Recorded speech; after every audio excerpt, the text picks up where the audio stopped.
Hi, this video is about Lhermitte'S. Lhermitte'S sometimes it is otherwise called electric chair or barbed chair sign. What will happen actually?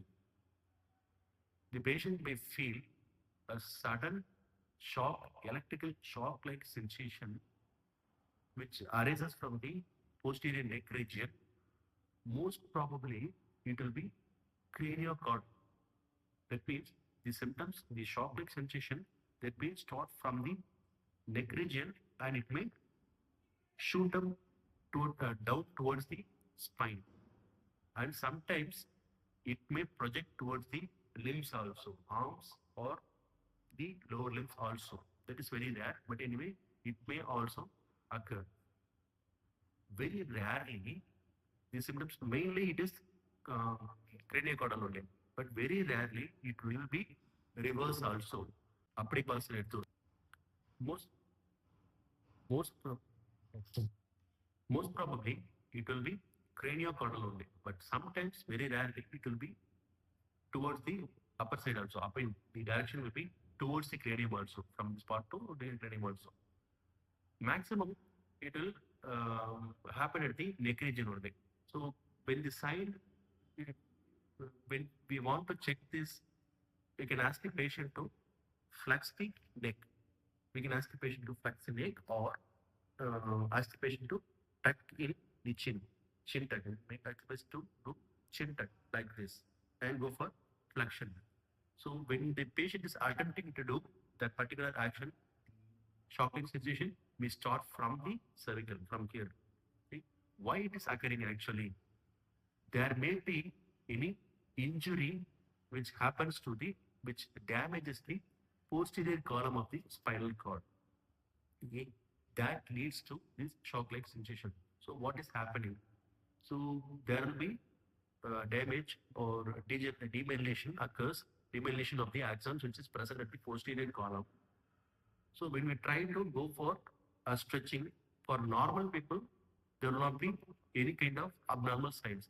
But for patients whom they are having lesions or injury in the posterior column, for patients whom they have lost, they will be having demyelination or injury to the posterior column. For those kind of patients, when we do this kind of action, it will actually stretch the posterior part of the spinal cord, which normally it won't create any problem. But for these kind of patients, demyelinated patients, when we are trying to attempt that particular movement, if the spinal cord is going for stretching, it may cause ectopic discharge of the signals, and that will produce a shock-like sensation, which starts in the cervical region and runs downwards, very rarely to the higher central also. Where not we can see these signs.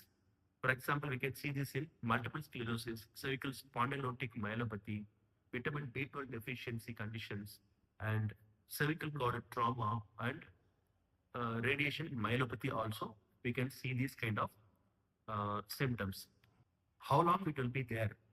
The brief time for this episode will be maybe of 1 second or 2 seconds, maybe very short.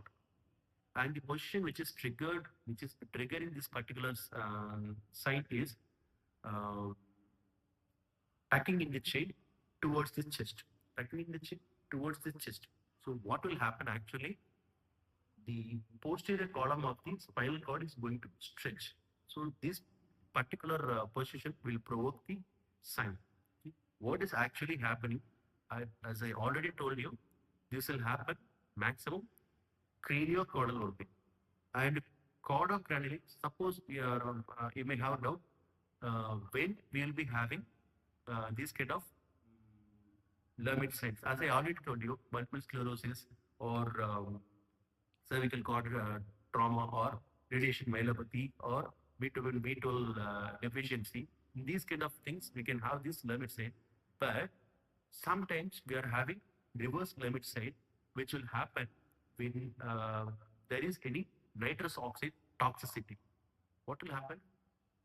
So when there is any nitrous oxide toxicity, that particular nitrous oxide toxin actually damages the posterior column of the spinal cord, especially in the cervical region, spinal cord. So at that time, the patient may be having this reverse kind of reverse limit sign. That means the electrical shock which starts from the cervical region and shoots up towards the eye center. I mean, shoots up towards the head. Okay, this is reverse Lhermitte's sign, and this condition is very very rare. And why this is occurring particularly in cervical? Many people are asking why not in Lhermitte in thoracic or lumbar? Of course, there is a possibilities of occurring in the lumbar and thoracic also, but the logic is cervical region. It may be containing cervical, thoracic as well as the lumbar regions segments also. But in lumbar, it will be having lumbar and cervical only. So the in cervical region, it will be having all the segments which is accumulated in the cervical region. So this is the reason why it is having predominantly occurring in cervical region. Thank you.